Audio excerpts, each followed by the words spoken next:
Buenas tardes amigos, este es el programa Diálogos del Montonero. En este segmento de nuestra plataforma multimedia, nosotros seguimos los incidentes de la campaña electoral, los temas centrales de la campaña electoral. Y hasta ahora no se ha profundizado lo suficiente cuál es el significado de la propuesta formulada por Keiko Fujimori alrededor de que el 40% del canon regional se distribuya directamente a las comunidades o a las localidades de influencia directa de los proyectos mineros. No se le ha sacado punta, como se dice, no se ha profundizado, no se ha diagnosticado qué significa esto. A nuestro entender, esto puede ser una revolución en el área rural, puede significar una revolución en la lucha contra la pobreza, una revolución en el relanzamiento de los proyectos mineros y, por lo tanto, una revolución en el relanzamiento del crecimiento económico en el país. Bueno, para hablar de estos temas, hemos convocado al tributarista, el señor José Verona, un abogado, un reconocido tributarista, quien ha desarrollado una investigación sobre el tema y tiene mucho que contarnos al respecto, y a quien le agradecemos la gentileza de haber aceptado esta conversación. Buenas tardes, señor Verona, gracias por el diálogo. Buenas tardes, ¿cómo están todos los amigos de El Montonero? Quiero agradecer esta invitación y quedo a tu disposición para todas las preguntas. A ver, señor Verona, ¿por qué la idea de cómo nace en el diagnóstico, en el análisis que han hecho ustedes tributario económico, cómo nace la idea del 40%? ¿Es una cifra que se le ocurrió al programa de gobierno de Fuerza Popular o tiene algún asidero con estudios previos, con antecedentes económicos? ¿Cuál es la idea del 40%? A ver, en el año 2006, yo fui gerente de asesoría jurídica del gobierno regional del Callao y pude observar que había un canon inutilizado. Desde ahí a la fecha, más de 15 años, le vengo haciendo estudio al canon inutilizado. ¿Por qué se llama canon inutilizado? Las municipalidades, los gobiernos centrales y, por qué no decirlo, los ministerios no aprueban sus expedientes técnicos, no los hacen. No actualizan los precios, no los presentan, el Ministerio de Economía no los aprueba. X motivo, X ineficiencias. Producto de esas múltiples ineficiencias, porque te podría hablar, por ejemplo, que en los distritos el alcalde tiene un sueldo de 3.000 soles y nadie puede ganar más del alcalde y por eso no contrata a un buen especialista en contrataciones públicas. Lo que sea, por todos los motivos, la plata queda emposada en los 3 niveles de gobierno. Me gustaría que producción ponga el primer cuadro, donde se ve claramente cuál es el nivel de ejecución de gasto a nivel distrital, regional y gobierno central. Nos vamos a dar con la sorpresa que nadie supera el 65%. Entonces, a duras penas logran llegar. Este es, digamos, un estudio han hecho ustedes en un análisis que han hecho del gasto de los diferentes niveles del gobierno en el estudio que usted dirige, ¿no es verdad? Así es. Es un análisis de la ejecución de gasto. Podría decirles que hace 5 años la ejecución de gasto era de 52% promedio a nivel nacional del canon y actualizado a la fecha es del 56%. Entonces quiere decir que el 40%, ¿dónde está? ¿Alguien se lo roba? ¿Alguien se lo agarra? No, nadie lo roba, nadie lo agarra. Queda emposado en el banco durmiendo el sueño de los justos. De acuerdo. Entonces, la cifra de 40% está basada en una realidad de la burocracia regional, local, en general también de la burocracia nacional. Un 40% del canon regional, bueno, para nuestros televidentes, el canon es el impuesto a la renta que pagan las mineras, 50% del cual se va al gobierno central y 50% del cual se distribuye a nivel de gobiernos subnacionales. Usted cuando habla del 40% se refiere a este 40% destinado a los gobiernos subnacionales, ¿no? Ahora, le pregunto, en el diagnóstico que ustedes han desarrollado, señor Verona, ¿cuál es el impacto? ¿Cuál sería el impacto de distribuir el 40% del canon a las poblaciones vinculadas directamente a los grandes proyectos mineros? 7.5 millones de peruanos recibirían dinero del canon minero. 7.5 millones de peruanos es la zona de influencia minera. De ellos, más de la mitad. Eso lo han cuantificado. Eso lo hemos cuantificado. ¿Sí? Distrito por distrito. Nosotros tenemos una tabla con los 1.800 distritos. Cada uno de estos, cuánta población tienen, cuánta pobreza tienen, cuánto tienen del canon, cuánto canon no ejecutado. Composición familiar, 4 adultos, 1 familia. Esa familia recibe un cheque. Los cheques giran desde 2.000 soles hasta 60.000 soles al año, dependiendo de el distrito donde te encuentres, la población que viva ahí y la cantidad de actividad minera que hay ahí. O sea, a ver, primero para ponernos de acuerdo, un poco para entender. Usted habla de que las poblaciones directamente vinculadas a los proyectos mineros suman en realidad en total 7.5 millones de personas. Ahora bien, no todas esas personas están debajo de la línea de la pobreza, ¿no es verdad? Porque en el Perú hay alrededor de, digamos, después del desastre que nos deja la administración Vizcarra, hay más o menos entre 9 y cerca de 10 millones de pobres. Digamos, ¿usted tiene una idea de esos 7.5 millones de personas? ¿Cuántas personas están debajo de la línea de la pobreza? Sí, claro, 3.758.000. O sea, ¿sabe qué nos está usted diciendo?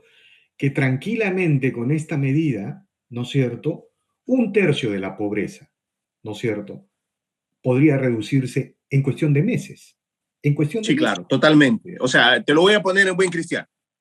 Hay personas que viven a 3 kilómetros de una minera que está en San Ramón, o que está en San Marcos, o que está en Torata, cualquiera de los 3 distritos. Los 3 distritos van a recibir más de 15.000 soles. La señora inmediatamente viene a comprarse una cocina de 600 soles y va a dejar de cocinar a leña. La señora va inmediatamente a agarrar 900 soles y se va a comprar un refrigerador. Porque esa señora, cada vez que va al mercado, todos los días, ¿por qué? Porque no tiene dónde refrigerar. Si compra medio pollo y cocina un cuarto, no puede guardar el otro cuartito, porque se le pudre, no tiene refrigerador.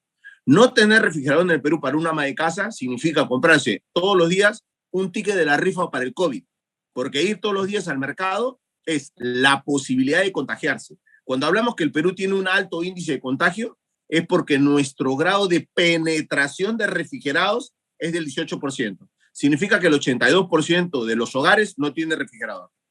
¿Sabe qué? Antes de entrar a las cifras distrito por distrito,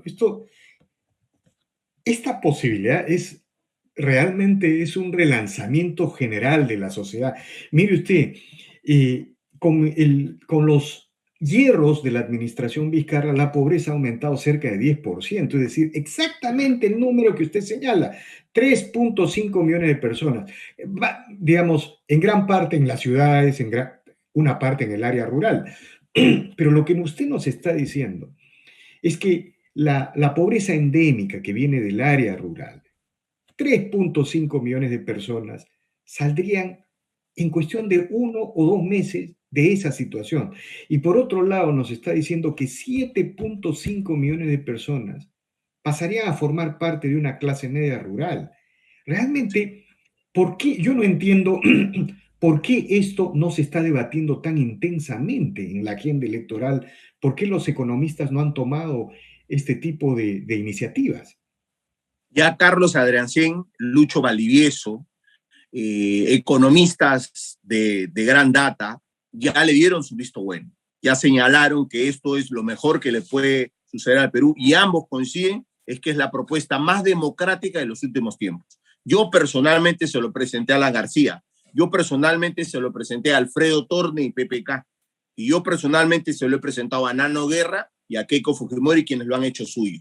Entonces, este tema es para mí la propuesta más reivindicativa de los últimos tiempos. Estamos acostumbrados a que papá Estado compre las refrigeradoras y les entregue. Y si la señora no quiere comprar refri, prefiere agarrar esa plata y pagarle un curso de computación a su hijo, o prefiere agarrar esa plata y pagarle un curso de francés a su hija, ¿Por qué no? ¿Acaso esa señora que vive en su casa con paredes de quincha de adobe y techo de calamina no puede elegir en qué gastar el dinero para mejor bienestar de sus hijos? Ujú. Claro, y claro, antes de entrar a las cifras, ¿no? Porque, digamos, yo quiero terminar con las cifras, las posibilidades de ingreso para los ciudadanos o las familias, dependiendo de cuál sea la decisión del Estado. Yo, lo que algunos economistas señalan es que han puesto una pequeña alerta. Cuidado que el canon, sobre todo el canon regional, debe ser destinado para obras de infraestructura, es decir, mejorar las carreteras, escuelas, postas médicas, porque finalmente eso es lo que le da, aumenta la productividad general en el entorno social. Eso no se estaba haciendo hasta ahora. ¿Qué opina usted de eso? ¿No Me da existe un muchísimo vacío? gusto, me da Dígame, dígame. muchísimo gusto que lo mencione. Tengo plata del impuesto a la renta, tengo plata del IGB, tengo otros fondos, número uno. Dos, ¿quién sale de la pobreza cuando le ponen una carretera, si no tiene camión, si no tiene carro, si a la justa tiene bicicleta? ¿Quién Las sale de dos la cosas, pobreza cuando le ponen una carretera? ¿Quién sale de la pobreza cuando le construyen un colegio a 15 kilómetros y su hijo tiene que caminar hora y media de ida y hora y media al colegio? O ahora tiene que subir el cerro para agarrar señal porque a su casa no llega la señal de internet. Lo hemos visto. ¿A quién le reduce la pobreza cuando el hospital está a 40 kilómetros? Si me corto, me quedo en mi casa, no voy, porque si voy, entre lo que camino, me muero. ¿A quién le reduce la pobreza? La infraestructura pública. La infraestructura pública son necesidades sociales, no reducen la pobreza, eliminan las necesidades sociales. Entonces, si a mí me pones una carretera, yo por la puerta de mi casa veo pasar los camiones y solo como el polvo que me dejan, porque a mí ese camión no me deja un sol, porque papá Estado quiere tener todo el dinero y encima no lo gasta. Sin embargo, yo soy el que me lleno de polvo cuando pasa el camión. Esa es la reducción de pobreza que le quieren dar al de Perú. acuerdo. De acuerdo, esa es una gran discusión que seguramente se dará. Yo veo muy poderoso el argumento de, de entrega directa, pero además, a ver, cuéntenos, señor Verona, ¿cuáles son los cálculos que ustedes han hecho? Tengo entendido que han hecho cálculos distrito por distrito, cuánto le tocaría, ¿no es cierto? Y en este caso creo que hay que pedirle a producción que ponga la segunda lámina, ¿no es verdad? A ver, Sí. cuéntenos, por favor, cómo sería esta distribución para saber de qué estamos hablando, cuál es la magnitud de los hechos. Perfecto, muchísimas gracias. Tenemos en pantalla, ¿vale? Un gráfico que nos va a poner de manifiesto qué es lo que nosotros tenemos en realidad, ¿no? Hacia dónde nos estamos dirigiendo. Entonces, vamos a observar, por ejemplo, que varían los montos dependiendo de a quién se quiere llegar. Para explicar a los televidentes, a los seguidores de Montonero, vamos a ver que existe una realidad. Dependiendo del número de habitantes y dependiendo del canon que reciben, va a salir la ecuación. De hecho, va a haber distritos que tienen menos canon, pero reciben más cheque. ¿Por qué reciben más cheque? Por una sencilla razón. Estas personas tienen menos habitantes. Contrario censo, va a haber distritos que tienen más habitantes, ¿vale? Pero su cheque que reciben es más chico justamente porque el mismo canon se divide en menos número de habitantes. Entonces es una relación inversa. Y quiero empezar por hablar del distrito de Ilabaya. Ilabaya nos trae como sorpresa, por ejemplo, que es el distrito que tiene el cheque más grande. Y esto propiamente se debe al número de habitantes que existen en Ilabaya. La cantidad que tienen en color verde son los números de habitantes mayores a 18 años. Cualquier persona puede cruzar esta cifra con CRE, entra a la página web de resultados de elecciones generales 2021 y va a ver ahí los electores hábiles. Esa es la cifra que está en verde. Es igual al número que nosotros hemos tomado. Entonces, en el caso de Ilabaya, tienes 7.439 mayores de 18 años. ¿Cuánto de canon tiene Ilabaya? 150 millones al año, querido amigo, al año. Entonces, la composición familiar, 4 adultos, 150 millones, el 40% que no se usa es 60 millones. Entre la composición familiar le tocaría un cheque anual de 32.000 soles a cada familia en Ilabay. Usted está hablando de un cheque anual, de un cheque anual. La cantidad que está en color celeste es el cheque anual. Ya recuerde que yo no soy parte del equipo técnico de Keiko Fujimori, ya el equipo técnico, los que tomen el ganador que ingrese a el Ministerio de Economía y Finanzas tendrá que tomar una decisión si el cheque será mensual, bimestral, semestral, anual. Yo les presento la cifra anual. Siga usted desarrollando. En los otros distritos, ¿qué idea de montos tenemos? Vamos a un distrito mayor, donde el cheque ya no va a ser 32, sino va a duplicarse. San Marcos, ¿vale? El distrito de San Marcos. ¿Cuántos habitantes mayores a 18 años tiene? 16.405. ¿Cuánto tienen de canon? 624. Entonces tú me dirás, San Marcos tiene 4 veces lo que tiene Ilabay. Sí, pero el cheque que le toca a cada familia es de 60.000. Pero si el canon es 4 veces, ¿por qué el cheque no es 4 veces? Porque tiene mayor población. Mientras en Ilabay hay 7.400, en San Marcos hay 16.000. Señor Verona, ¿qué otro ejemplo podemos presentar para subrayar la importancia, la trascendencia de esta transformación radical que representa esta propuesta? Un distrito como Charati. Charati tiene 93 millones de canos.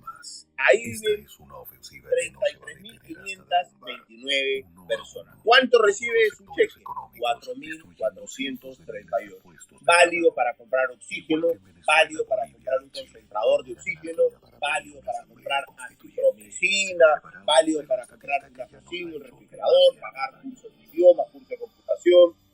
Lo que el señor crea que le hace mejor a su familia para salir de los niveles de pobreza. Señor Verona, bueno, luego de haber analizado estos cuadros, sería interesante que pasemos a reflexionar sobre la enorme trascendencia que tiene esta propuesta de distribuir el canon directamente a las poblaciones vinculadas a los proyectos mineros.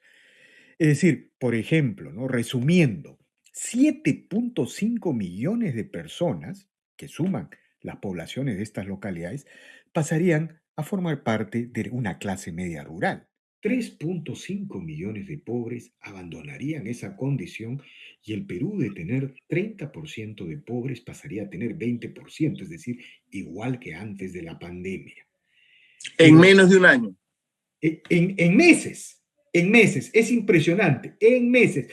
Y digamos, sin recuperar la totalidad del PBI perdido, sino simplemente redistribuyendo la riqueza generada, ¿no es cierto?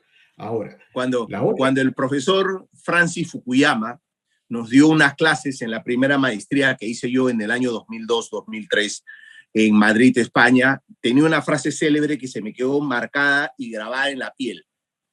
Cuando el dinero entra por la puerta y por la ventana, la desigualdad sale por la puerta trasera. Impresionante, impresionante. O sea, pero lo que no estamos viendo, señor Verona, lo que no estamos viendo es que el futuro del Perú cambia radicalmente. ¿Por qué? Porque las poblaciones mineras adyacentes, digamos, las poblaciones adyacentes vinculadas directamente a los proyectos mineros, se convertirían en los principales impulsores de la minería en el Perú y se acabó la estrategia antiminera en el Perú, ¿no es verdad? Tú lo tienes claro. Estos pseudocaudillos que aglutinan el reproche social de estás comiendo polvo y no ganas nada porque esté la minera, desaparece. Ya no hay ese discurso. Lárgate, le van a decir, desaparece.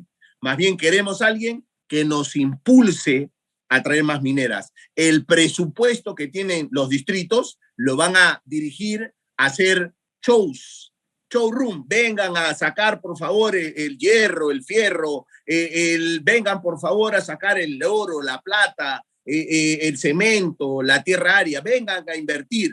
porque el alcalde sabe que como traiga más minas, su gente recibe más cheque. Exactamente. Ahora, señor Verona, ¿y sabe qué? Es una manera de anudar el futuro del Perú. Nosotros en el Montonero, por ejemplo, siempre venimos señalando que el cinturón del cobre del norte, estos proyectos que conforman Conga, La Granja, Galeno, Michicayay, entre otros, podrían agregarle a la producción de cobre del Perú 1 millón de toneladas métricas de cobre refinado. Pero aquí viene lo impresionante. El PBI per cápita de Cajamarca podría llegar a ser igual al de un país desarrollado. Sin embargo, el crimen social es que Cajamarca tiene los 16 distritos más pobres del Perú. Ya, pero escúchame sobre Impresionante. Cajamarca. Escúchame sobre Cajamarca. Gracias por pasarme la pelota para meter el gol. Escúchame de Cajamarca. Los cheques comienzan en 7.000 soles en Cajamarca y van hasta 57.000 soles. Cheque por familia. Entonces, yo que veo pasar los camiones y que no recibo nada, ahora voy a recibir. Y le voy a entregar en Cajamarca la licencia social a los proyectos mineros. ¿Por qué? Porque yo soy socio de esa minera. ¿Por qué? Porque cuando esa minera le paga a SUNAT el canon minero, SUNAT se lo manda al ministerio, el ministerio lo reparte en la población. Exacto. Ahora, ¿y cómo evitamos? Yo me imagino que los radicales, los comunistas, van a estar queriendo en este momento que se conoce esta propuesta, creando poblaciones enteras. Es decir, movilizando, creando localidades directas o movilizando gente a los pueblos existentes, ¿no? Van a Así es. querer, o sea, esto no va a ser un intento de fraude electoral, sino un intento de fraude económico, social, para No se evitar que... puede. A ver, No, dígame, no, ¿cómo se evita no eso? se puede. Primero hay dos, porque esto me lo preguntó Nano Guerra, jefe de plan de gobierno de Keiko Fujimori, a quien le agradezco mucho y le mando un abrazo por haber acogido la propuesta y la haya puesto en práctica y la haya adherido al plan de gobierno de Keiko. Hay dos motivos. ¿Ya? El uno es candado y el otro es propulsor. Doctor Verona, ¿cuál es el candado? Mande el DNI a marzo 2020. Antes de la pandemia. Sí, Antes. porque esta entrega de dinero tiene motivos de COVID para que atienda la pandemia. Y si funciona, porque pandemia vamos a tener 2021, 2022, 2023. Entonces, el canon va a ser repartido 2021, 2022, 2023. Doctor, y el 2023, veamos el impacto en la licencia social. Si este reparto del canon por motivos COVID ha generado realmente que haya licencia social, se mantendrá. ¿Por qué? Porque funciona. Yo recuerdo que mi abuelita me decía, lo que funciona se repite. ¿Por qué? Porque funciona, así de práctico. Entonces, segundo motivo, el propulsor. Doctor, ese es el candado, o sea, no va a haber migración. Aguanta un ratito. Segundo tema, el propulsor. Siempre nos hemos quejado que de provincia migran a Lima y que Lima es la capital central. ¿Por qué no usamos este mecanismo para promover que la gente que ha migrado a Lima retorne a sus provincias? Entonces, ¿cuál es el candado ahí? Si tú regresas a tu tierra o te mudas a una tierra, un año viviendo ahí de forma comprobada y tienes derecho al canon. ¿Qué vamos a hacer? Repoblar las ciudades de provincia. Claro, y además esto va a obligar a crear un sistema de propiedad, ¿no? Un sistema de propiedad alrededor de las zonas mineras y que no va a tener nada que envidiar a los sistemas de propiedad de Australia o de los países anglosajones, ¿no es verdad? Eso también Totalmente, obliga. o sea, el desarrollo, o sea, primero la transferencia tecnológica, porque alguien que estuvo viviendo en Lima 5, 7 años y va a provincia, va con todo el desarrollo intelectual, toda la transferencia tecnológica, va a ir y va a decir, oye, ¿por qué acá no tenemos cable? ¿O por qué acá no tenemos internet? O yo he visto que hacen la antena así, la antena así, ¿por qué nuestros estudiantes? Entonces, va con la transferencia tecnológica, ¿vale? Número uno. Dos, el desarrollo como ciudad cambia, la composición cambia. ¿Qué pasa si de pronto llegas a un pueblo donde todos tenían techo de estera y cuando llovía se caía el agua y los hijos se enfermaban? Ahora todos van a cambiar su techo por cemento y ladrillo, llevando los resfríos y neumonía a la mitad o a cero. ¿Por qué? porque recibieron dinero para poder implementar sus techos, cambiar los techos de calamina por techo de concreto. De acuerdo, de acuerdo. Bueno, yo le agradezco infinitamente por este diálogo, señor Verona. Es evidente que esta propuesta es realmente revolucionaria. Genera una clase media rural, 7.5 millones de personas, reduce la pobreza, de 30% pasaríamos a tener 20% de pobres antes de la pandemia. En segundo lugar, relanza los proyectos mineros a nivel nacional y relanza el proyecto de crecimiento en el país, porque de alguna manera el futuro del Perú está ligado a la minería, sobre todo al cobre. Le agradezco infinitamente por esta reflexión, por este estudio y bueno, debería ser un gran consenso nacional este tipo de propuestas. Gracias a los amigos de Montonero, gracias a todo el Perú por vernos y gracias a todos los que te siguen día a día, porque esto va a cambiar al Perú. Es una propuesta técnica que nos llevó 15 años, que vea la venia y la aceptación de un equipo político y estoy seguro que si esto se implementa, en un año se va a reducir ese 10% de la pobreza que tú bien has señalado y agradezco a Montonero por haberlo ratificado así. Muy bien, gracias señor Verona, muy agradecido. Bien amigos, esta ha sido una nueva edición de Diálogos de Montonero, regresamos en la siguiente edición.